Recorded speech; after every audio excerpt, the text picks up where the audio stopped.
Hello, hello. How are you? Hi.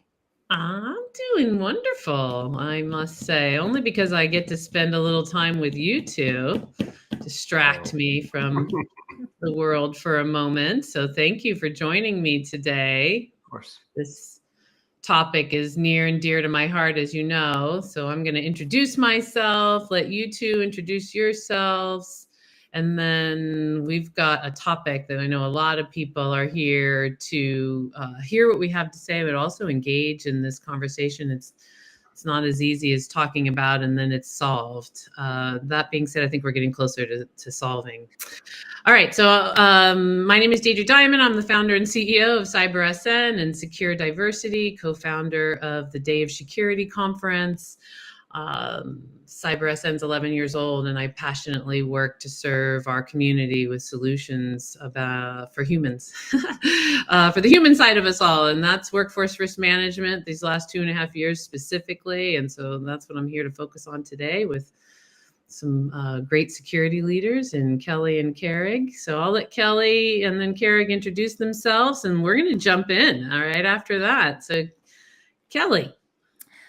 Well, Deidre, thank you so much for having me today. I am equally excited to spend time with you and Carrig. I love you guys both so much, and I think this is a really important topic to talk about. So I have almost 30 years of experience in tech. Really have grown up and been really active in the Boston tech scene. So I oversee security. Technology and enterprise applications for my organization today. And I'm really excited to be here. Awesome. Carrig. Well, same. I feel so honored to be included. I mean, as we were just discussing behind the scenes, Deidre, you're famous, and it's fantastic to get this opportunity. Kelly, one of my favorite people. I don't have anywhere near the experience you guys do. I'm right around a decade, but in part because I came from the intelligence world before that. So I spent almost a decade, or a little over a decade actually, in the intelligence field, spending a lot of time overseas. And frankly, a lot of that has translated, right? And this is such a really important topic, talking about the people that are behind defending our companies, defending our country, because it's the people that matter. And we can have all the tools in the world, but the people are what really, really matter. Totally. Currently, I'm the VP and head of global cybersecurity for a Fortune 200 multinational company. This is my fourth gig building a cybersecurity program. And so I have real experience with these personnel issues and challenges behind that. And I'm really excited to talk about how we solve that moving forward. Awesome. Awesome. Well, before I get started, let me say this, that the opinions of all of us here today are our opinions, not the opinions of our organizations. And considering how long this problem has been going on, it's certainly not our opinions of just recent, meaning workforce risk. Let me put these stats here on the screen. Are we seeing these stats, team? Not yet. Not yet. Not yet. Imagine that. There you go. Oh, it went. Okay. Is it there now? Yay, there it is. Yay. Okay. Did I not go in SlideShare, huh, Carrig? Did I not go in SlideShare, huh, Carrig? Am I in SlideShare? I'm good. Not yet. Nope, Not you're still on the... Goodness, I'm sorry, everybody. Okay, here we go. So it was about 5 years ago that I started calling for compliance control for retaining and developing cyber talent, getting out, speaking at our conferences, talking to organizations about these stats. These stats aren't just from 2024, although they are recent stats. My point is that we started seeing burnout in our organization. I think really seeing it. I'd love to hear what you two think. For me, it's been 5 years, 6, 7, maybe. I started talking about it 5, but I think it was there longer. And I think we all know that, these types of stats, having been around that long and increasing, are very concerning, extremely concerning. In fact, this is the kind of stuff that feels like if we don't fix it, we lose. Right? Because to your point, we can buy tools, and we all know how many tools get bought and never really utilized.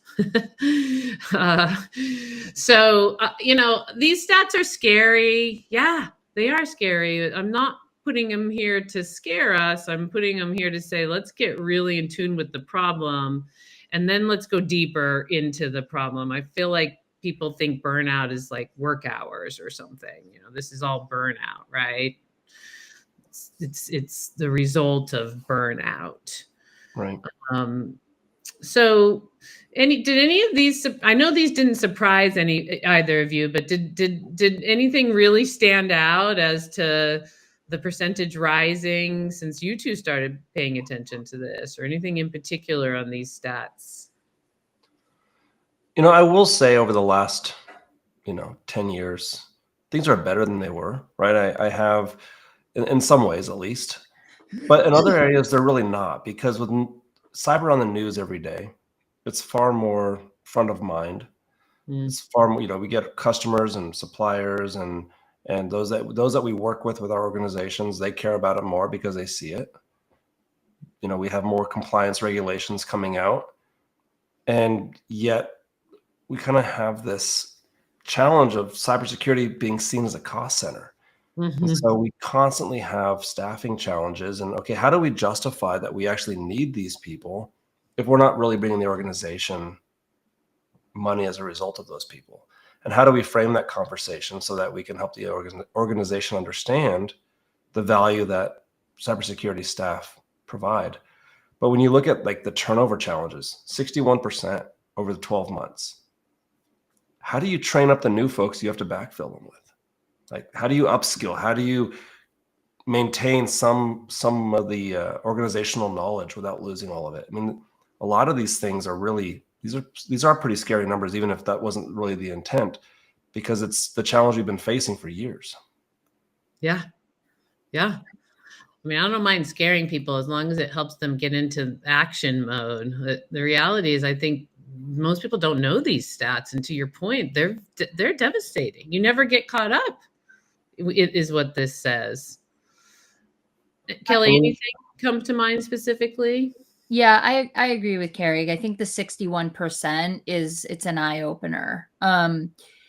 If we think about 10 years ago, I think burnout has always been there, but we're in a better position today, not because people are burning out any less, but because there's visibility, there's conversation about it, like we're doing today, right? If you think back even like 25 years ago, if you said, hey, I'm going to a therapist or I'm going to a psychiatrist or what have you, it might have been perceived as negative or taboo. And again, my opinion, nobody wanted to talk about burnout because it was almost a sign of weakness. Oh, you can't handle it. So I think we're getting better because of the visibility, but the problem doesn't go away. And the problem is also like not just the organization and the culture. You can build that culture into your organization to say, hey, don't work on the weekends, et cetera, et cetera. It's the person. So a lot of people in our field take a lot of ownership in what they do. And they feel this personal connection to staying connected to the threats and vulnerabilities, to making sure that the organization is safe. And so it's really important as leaders to make sure that you're continuously reinforcing, we have backup plans. This person is on call. This person is not. Take the weekend, reset, refresh. Because again, to Carrick's point, threats are constantly emerging and we're having to keep up even on the weekends. And so if you're not taking that time to have that balance and get that rest or disconnect from it, it can be all consuming. I mean, part of that's a great thing. And what I mean by that, not the burnout part, but the part that in our industry, in the cybersecurity field, and it's a small crowd, right? I mean, relatively speaking, it's a small community. And it's a community largely made up of very passionate people who want to do the right thing. Yeah. And that's a pro and a con, right? Because it means that you have people that genuinely care. They want to go out, they want to solve the problems, they want to make sure that nothing gets missed.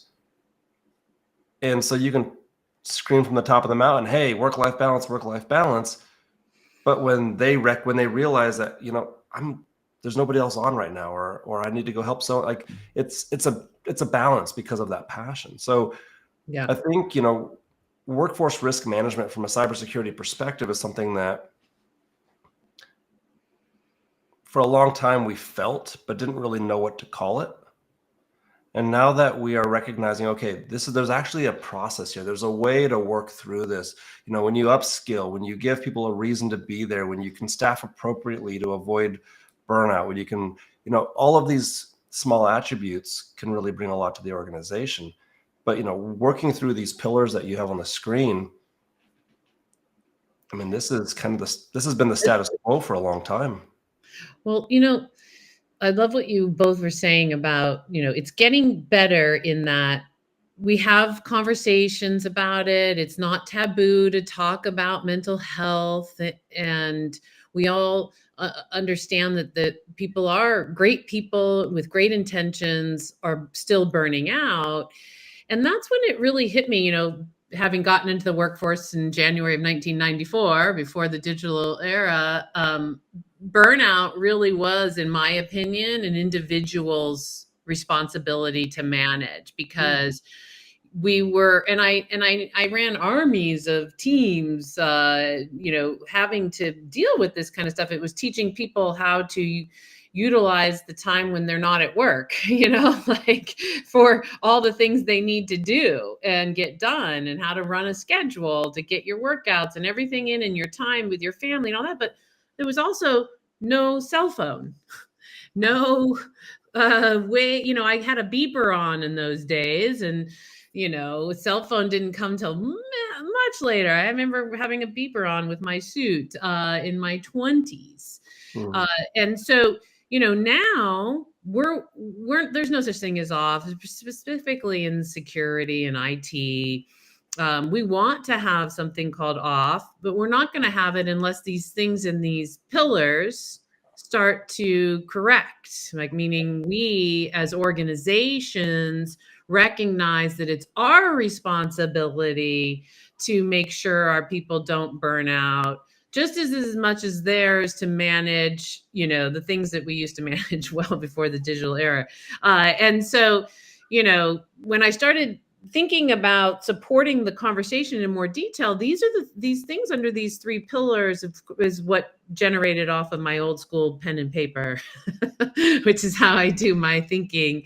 And so, yeah, I mean, and I still see these things all the time in spaces. And I want to point out a few of the things that I think have become more and more of a problem, and then ones that have gotten a little bit better. Maybe I hear what you two think about that too. I've highlighted cyber talent is hard to justify and or understand as, I think, the core of it all, and certainly one of the main places cyber SN really moves that needle. But let me start by saying that workload complexity combined with people managers that have been promoted from being individual contributors that are wonderful without management training, without really having the resources to care for their people. These two things have, in my opinion, while we've gotten better at talking about it, these two things are not getting better.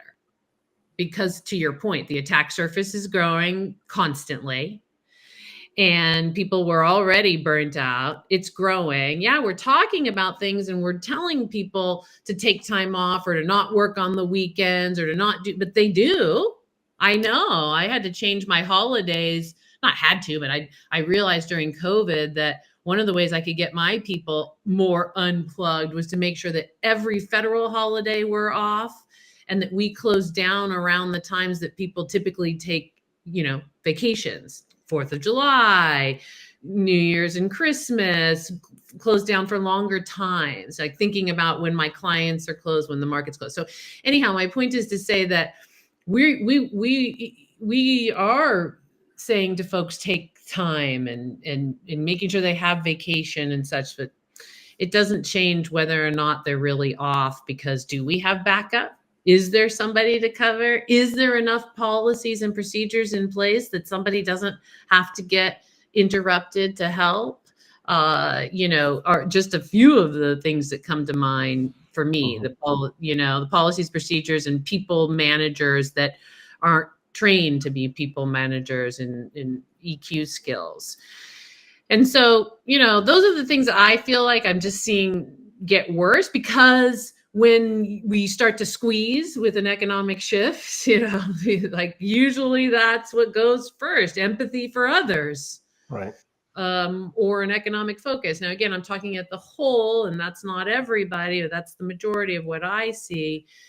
But, there's lots on these pages. Like how many times I've heard people talk about, well, I have great training budgets, but there's no time for people to truly get upskilled or not. Maybe there's time for them to take the classes, but not study for the tests, and how do we get that stuff in our calendars and mapped, is the answer that to me there. But when you first saw these pillars, what happened? Were you still thinking things are getting better after you saw the stats and you're like, I think things are getting better, but did this change anything for either of you? Well, I think there's a couple of really important things that you can call out on this. And I think you made some really good points, Deidre. I mean, if you think about how we've trained managers in the past, historically, and I think this goes for not just cyber, but most roles, we didn't train them to manage remote employees, right? COVID hit, and all of a sudden there was a very different paradigm shift around how does a manager even manage at that point? They can't see them working. Do they know how they work? How do they define what that work is? And I know this from experience because I work from home, it's really hard when your office is right there at home to turn off that switch. So while I completely empathize with those who are against return to office, I also see a lot of the benefits for return to office in some cases, because by going back to the office, it's you provide a little bit of an easier scenario to manage, and potentially an easier way to define, okay, when does that work-life balance come into effect? I mean, we don't really have those conversations very often, but I think they're important conversations to have. When I saw this slide under the workload complexity, I went back to your last slide talking about human error, right? Yeah. And the human error isn't just because tools are getting better and we're just not getting smarter. I mean, my cell phone has made me dumb for all intents and purposes. I used to know all my friends' phone numbers. Now I don't know any of them, right? Because I've got a cell phone for that. And I think we see that some of that same stuff when it comes to our tooling, whether it's our regular employees who continue to be the weak link for the attackers to attack, or whether it's our analysts who have tools that are maybe good 80 or 90% of the time at what they do. And so, or they're not good at all. And you get so many alerts that you just give up, right? You get so sensitized to seeing alerts, you're not digging in the way you're supposed to. So that was another thing that really resonated was, 80 some percent or whatever that number was, I forget on that first slide, of breaches related to human error, whether that's the cybersecurity staff, whether that's the employees of the organization, that really resonates. And I think that by better planning on whether we're educating our staff, whether we are, better planning around the workload for those that are on our cybersecurity teams, better defining what work-life balance looks like, maybe doing things like there have been some really, progressive companies out there mandating time off, 2 weeks at a time, at least once a year, for example. Hey, we're going to force you disconnect your accounts. You're going to go away for 2 weeks to go refresh. I don't know if it's necessary to get that aggressive, but I like where these companies are thinking in that. How do we solve the problem? Mm-hmm. And all of that leads to, okay, now that we recognize these problems, how do we solve it? How do we move forward and better understand, instead of being an ad hoc approach of just a conversation here or there, how do we take a more deliberate, programmatic approach to managing the risk of these challenges among our people, so that our teams stay happy and healthy and productive and catch the bad guys. I love that you just brought up managing people remote, because that we already had a system that promoted individual contributors into management with little management training. That was already the system. And when you're managing people in person, it is a lot easier to pick up on problems and issues and what have you, because you're seeing the person body language, right? All that. And so I think, you're dead on in that this remote work and lack of training of managers is a big problem. And I think one of the pieces that is why it's such a big problem is that we as individuals and just as humans, we like to label, things so that we can understand and categorize. And the way we've been labeling talent with titles is incorrect. So analyst 1, 2, 3, engineer 1, 2, 3, security engineer. Well, those days are gone. It's I am engineer, cloud engineer. And if you're an analyst, it's very specific things that you're doing and there are no more 1, 2s, and 3s. And so what has happened is, because we're not sitting by each other, hearing the commotion, hearing the problems that come up when somebody asks somebody to do something and doesn't understand really what they do, and is being asked to get involved in something, all of that still happens. People still get asked and pinged and can you help me with this, and all those things based on a title or maybe some information. And then, that falls into a lot of promotion criteria and all this stuff. So I just can't help but think about how we couldn't pick out a few of these things that could really change the game, to this is overwhelming. There's a lot of pieces here. How do I get to all of this? Well, I think there's a few things, like really understanding how you're utilizing your talent, and them understanding that you understand how they're being utilized and how they feel about that, but also how that translates into your org's capabilities for cyber or IT, what have you. It's these, I feel like it's this, the talent's lack of professional efficacy is our number one problem.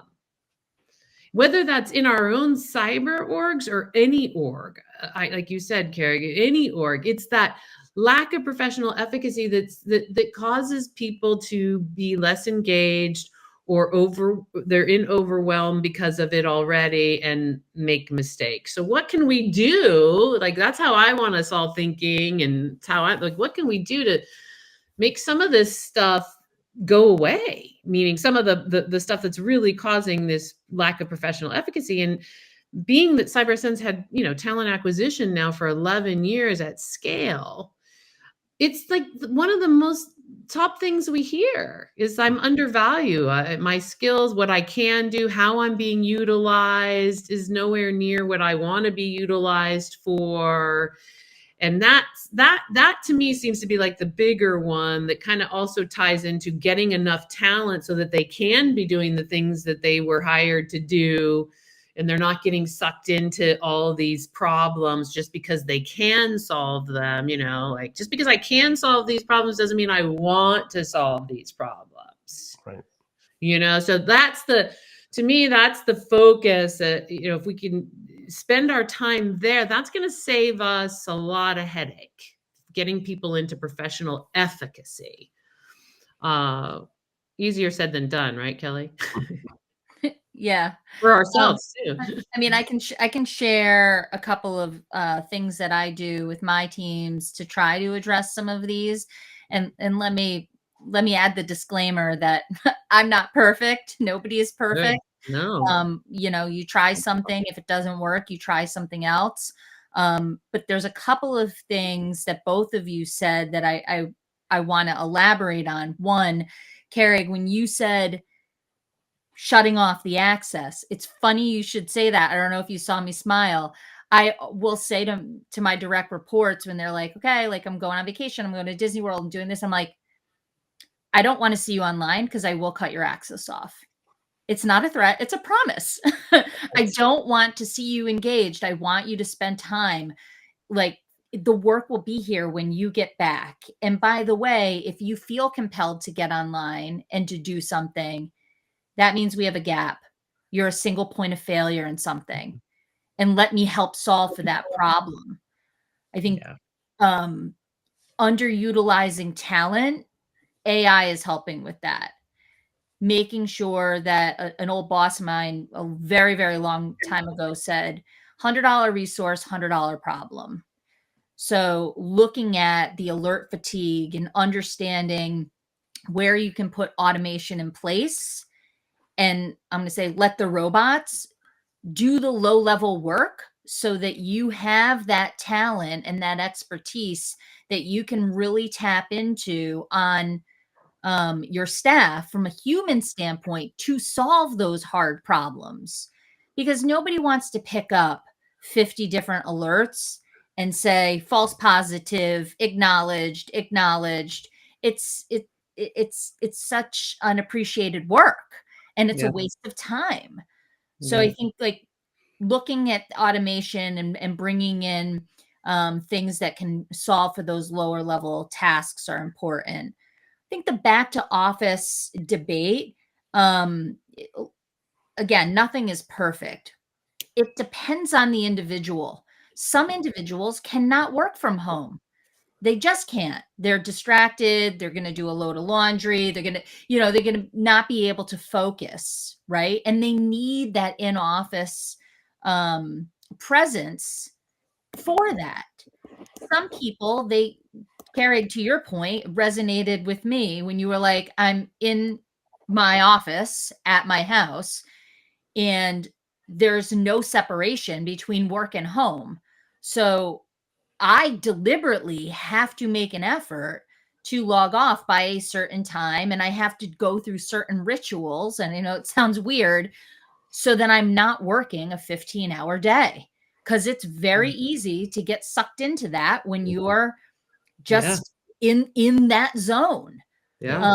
Collaboration at the office is something that you can have virtual collaboration, but there's something around the human aspect of seeing somebody in person. Like, I've seen both of you. I saw you both out at RSA. That's where we met, Deidre. Carrie and I have seen each other on numerous occasions at vendor events and cab events. And it's just like, I feel like more connected to you guys because we've sat down and shared a meal, or we've sat down and I can look you straight in the eye and you can give me real feedback or thoughts and ideas, thought partnerships and things like that, versus being over a camera. So I think there's benefits to both. I couldn't agree with you more, Kelly. I mean, I remember meeting Deidre for the first time at RSA, geeking out over people metrics. Didn't know who she was. I'd never heard of the company she works for. It was just, we were just talking about people. And, I had a rudimentary way of tracking that. I don't like the telephone game. I don't like hearing from my people leaders how their people are doing. I'd rather hear it from the people themselves, right? Historically, I prefer where possible to avoid the telephone game, because I think it's important for us to get clarity from the people, the people that are themselves impacted on how they're doing. How's life? How are you? How's the family? How's just showing that we care? Because how can they feel comfortable coming to us when they have challenges if we're just this figurehead that they're not comfortable sharing that information with, or sharing that, hey, work-life balance sucks right now, or hey, I really love my job, but I can't do these hours, not realizing that was never the intent to make them do those hours. I think it's important to have a line of communication that's open with those on our teams that are doing the majority of the work. I mean, yes, managers, the managers manage people, sure, but it's the people that they manage that are frankly doing a lot of the nuts and bolts of what we need to get done. And the most important people in our org are those that are doing the nuts and bolts, frankly. So if we can't hear from them, if we don't have an effective way to measure what what their happiness is, or maybe happiness is the wrong word, but happiness or satisfaction, job satisfaction, or belonging. Do they feel like they belong on the team? Are they doing the right job? I mean, we have to be able to figure that stuff out. The other point that I was thinking of on this, Deidre, that I think is really important for part of this, and I forget what you said that made me think of it, but it's really important, and that is we tell people, hey, you're the security engineer, or you're this. But if we don't have those conversations, if we don't have a way to actually measure or document what they think they're doing, it's harder to catch things like, oh, hey, this guy's just super nice and he's always helping out his friends in these other departments. And it's not his job, but he's always super busy because he's just an awesome dude. Like, if we don't know that, how can we help them create the structure to manage that? I mean, it's critical information because it may not be part of the job duty. It may not be listed on anything as far as their job responsibilities, and yet it's still taking up a significant part of their time. Not time that's necessarily being wasted doing personal stuff like laundry or whatever, but stuff that's still helpful. It's just not necessarily right, the stuff that they should be doing as part of that role.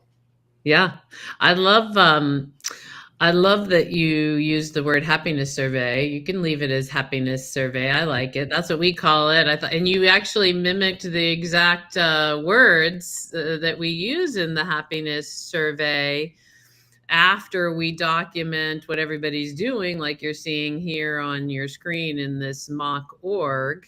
We don't see anything. Oh, there we go. It's coming up now. There it is.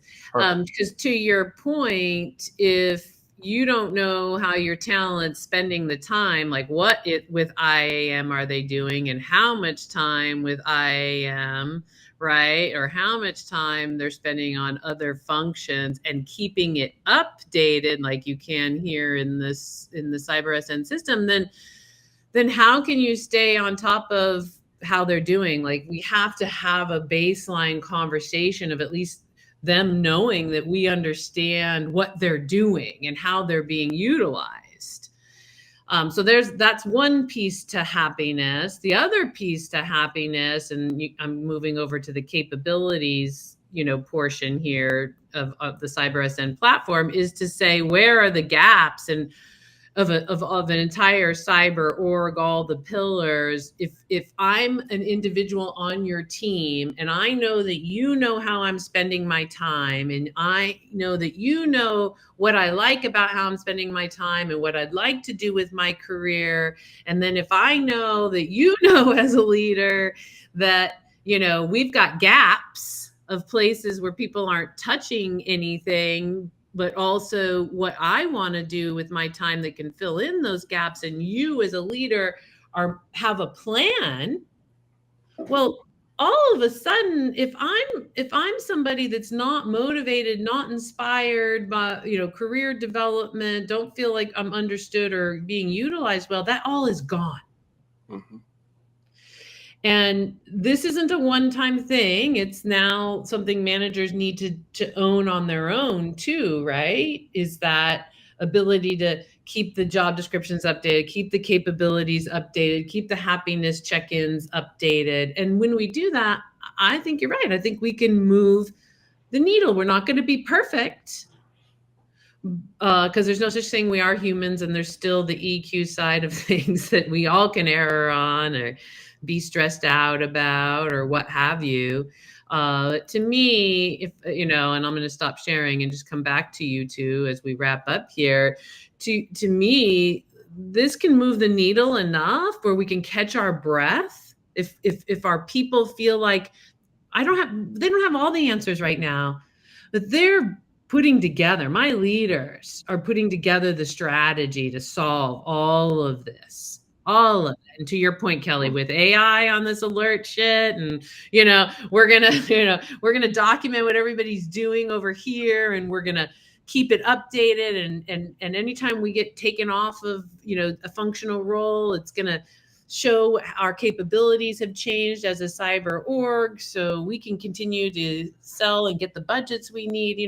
This will lighten the load of the problems. And so, I think Garrick, you said you were, in the Stone Age. I just love that you said that. So I want to say it before, which means Excel spreadsheets for this kind of stuff. Do it on your own. Hard to keep updated. Right? Doing this for your people, but doing it in a way that's very difficult to get a lot of value out of it. Yeah, for sure. A lot of lift. Yeah, I mean, having an easier approach, an easier way to see it, to visualize it. Yeah, I mean, especially in today's day and age where we are more remote and and everybody's got to digitally communicate no matter what. We can't get things done without that communication. So, we need to do this, the three of us, regularly and look at those stats and work our whats with our peers out in the industry to lower them. Because, one of the things we didn't talk about that's on there is that, we have a gap in skilled professionals. So if we don't get on top of this, burnout then turns into people do leave or they stay burned out. Either one's no good. Health issues, all kinds of stuff. Yeah. So we have an obligation as leaders to put in these systems for workforce risk management. I do believe a lot of this also solves some compliance work that I'm working on with some tags too, regulators. Yeah, in terms of how we're managing our capabilities, how we're on top of our capabilities. I've found that out from a few clients in highly regulatory industries that have told me that screenshots of the platform is solving that. So I'm going to spend some more time there too, because that can help us all move the needle as well. But, this is about us figuring this out together. And so I really appreciate, I know how busy both of you are, weighing in on the conversation, sharing how you're feeling, which overall you're feeling like you're making progress. I love that. And we need more of that. So thank you for sharing. And I'm gonna ask it. We get together every 6 months and say, okay, are we moving it more? Or, not in our own, but as a collective. You hear the stories too, like I do. You get the calls from your peers. You all know, go to conferences, you hear things. Like, we're gonna keep this going if you don't mind. Yeah, this has been really fun. This is a necessary conversation, and I really appreciate you taking the time to host it. Went too fast. Next time, I think I'm going to do an hour, and all the listeners, you let me know if you'd like an hour, because it felt really, really fast. We could talk about it for 5 or 6 hours. I feel like I have a million things to say, and I think like your platform and what you've put into it is important. I mean, I built out 87 different profiles myself by hand, and it took many, many, many, many hours. And now, keeping them up to date, they probably are already stale. In fact, I know that they are. Right. It's funny. I was going through my books this weekend. I want to end on a note where I found the Phoenix Project. And years ago, I had met one of the authors of the book. And what you said around how do I know what this person is doing, and if they're doing other things on top of it. I don't know if you've read the book, but I remember the character Brett, and I forgot his name, but it was the person that was doing everything. He was the single point of failure. And like the key is, if you don't know what your staff is working on, and there is a retention risk there, where's the business continuity for that person if they are working on a bunch of different things that you don't even know about? That's a risk to the business. So yeah, we're all trying to solve the same problems. It's hard, but I am dedicated to helping solve it. I love you guys. I wish we could have talked more. Let's do it again, please. Thank you for having me. Totally. And so well said about, the change. How long, I think it's 90 days at best, or when somebody comes and goes on a team, of how long a job description becomes applicable to somebody. And that's the challenge. So how appropriate to end with the change and change control is our duties to managing workforce risk. And the better we can get at that every day as leaders, the more professional efficacy we'll create for our people and the more we'll get done. And with AI, you know, it's true. I agree, Kelly, with AI, we should be able to get some of these useless alerts, fatigue out of our lives, which will also make a big difference. So thank you for sharing your wisdoms, your knowledge, both of you. I love you. Have a great rest of your day.